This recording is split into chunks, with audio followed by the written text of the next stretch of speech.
नमस्कार मित्रांनो, विविध माहिती संग्रह चॅनलमध्ये आपले स्वागत आहे. आज आपण सुवेंदू अधिकारी यांच्याविषयी थोडक्यात माहिती पाहणार आहोत. सुवेंदू अधिकारी हे काँग्रेस नेते शिशिर अधिकारी यांचे पुत्र होय. 1995 मध्ये काँग्रेस पक्षातून राजकीय कारकिर्दीला सुरुवात. 1998 मध्ये ममतांच्या तृणमूल काँग्रेसमध्ये प्रवेश.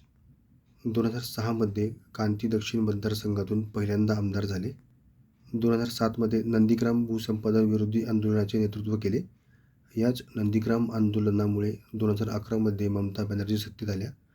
सुवेंदू अधिकारी हे त्यांचे निकटवर्तीय बनले. 2016 मध्ये ममतांकडून परिवहन मंत्रिपद बहाल.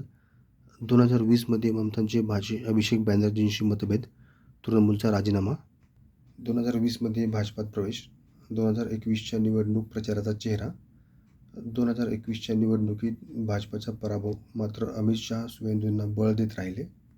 पुढची 5 वर्षे सुवेंदू हेच बंगालचा भाजपचा चेहरा होते आणि 2026च्या निवडणुकीत प्रचंड मेहनत करून भवानीपूर मतदारसंघातून 15,000हून अधिक मतांनी ममता बॅनर्जींचा पराभव केला. धन्यवाद मित्रांनो, संपूर्ण व्हिडिओ पाहिला त्याबद्दल. व्हिडिओ आवडला असेल तर लाईक, शेअर आणि सबस्क्राईब करा.